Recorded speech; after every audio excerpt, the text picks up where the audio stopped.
Mani ismim Jafarov Murod Mirzohidovichman. Toshkent tibbiyot davlat universitetini otolaringologiya kafedrasining dotsentiman va shu bilan birgalikda Chinor tibbiyot markazidan bosh shifokoriman. Bugungi mavzuyimiz sun'iy intellekt va ChatGPT to'g'risida ketadi. Bu to'g'risida nima deyish mumkin? Bundan 1,5 yil oldin Avstraliyada katta bir kongress bo'ldi bizning soha bo'yicha, ya'ni bosh va bo'yin anomaliyalariga bag'ishlangan kongress bo'ldi va kongressga meni taklif qilishdi o'zim soham bo'yicha ma'ruza o'qishga. Kongressga borganimda mendan oldin bir shvetsiyalik professor ma'ruza o'qiydigan bo'ldi va u odam chiqib o'qiganda bitta narsasiga men e'tibor berdimki, rasmni o'sha endi ma'ruzasining nomi bosh va bo'yin sohasida, ya'ni maxillofacial surgery deydi. Maxillofacial surgery'da использование ChatGPT, using ChatGPT in maxillofacial surgery operation deb nomlangan edi. Dokladning ma'ruzasining boshida bir tanish rasmlarni qo'ydi. E'tibor bilan qarasam, bu bizning o'sha vatandoshimiz Muhammad al-Xorazmiy rasmlari bo'lgan va u ChatGPTning asosi al-Xorazmiyni ishlab chiqqan algoritmlari. Algoritm ham o'zi shu al-Xorazmiy nomiga qo'yilgan, uni hammamiz bilamiz.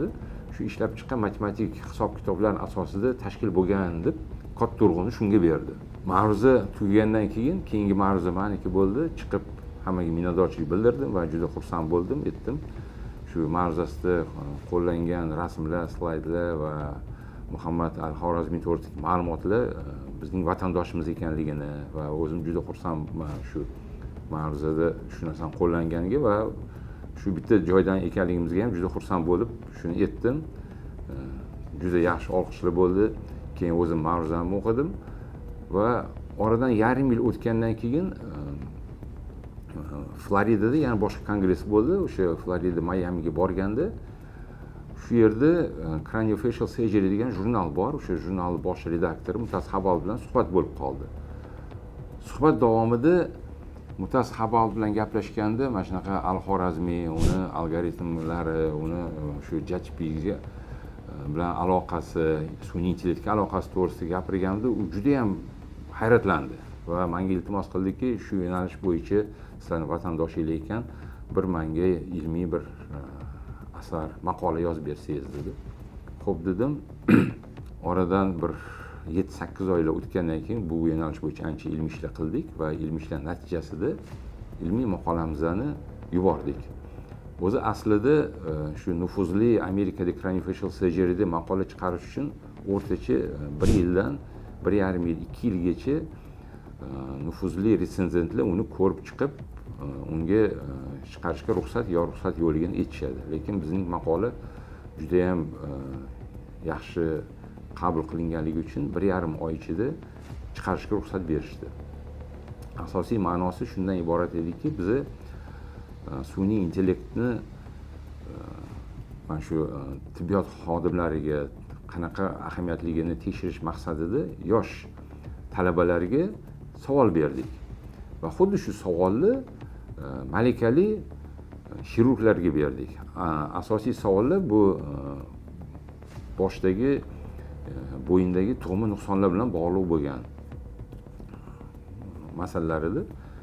Savol berganda oddiy savollar. Talabalar buni ko'rishdi, juda xursand bo'lishdi. Savollarga biz aytdikki, javoblarni ChatGPTdan olsanglar bo'ladi dedik. Ular o'sha savollarga javoblarni olishdi, juda ham chiroyli javob topishdi va xuddi shu savollarga javoblarni katta professional xirurglar ham ChatGPTdan olishdi. Va ularni tahlil qilganda ikki xil narsa ma'lum bo'ldi. Yosh talabalar olgan savollarga javob ularni qoniqtirdi. Biz so'radik talabalardan, shu bergan savolimizga javob oldinglar, ChatGPT sizlarga yordam berdi. Javobdan qoniqdinglarmi dedik. Hammasi aytishki, qoniqdik, bizga yetarli ma'lumot berildi. Keyin xirurglardan so'radik, shunaqa savol berdik, sizlar javob oldinglar, qoniqdinglarmi desak, yo'q, qoniqmadik. Sababi ChatGPT sun'iy intellekt asosan umumiy javoblarni berdi. Ya'ni savollarga umumiy javob berdi va talabalarda bilim yetarli bo'lmaganligi sababli ular eshitmagan, bilmagan javoblarni olgani uchun ularga bu ma'lumotni o'zi yetarli bo'ldi. lekin professional xirurglar, malakasi oshgan juda katta stajli xirurglarga bu javoblar qoniqtirmadi.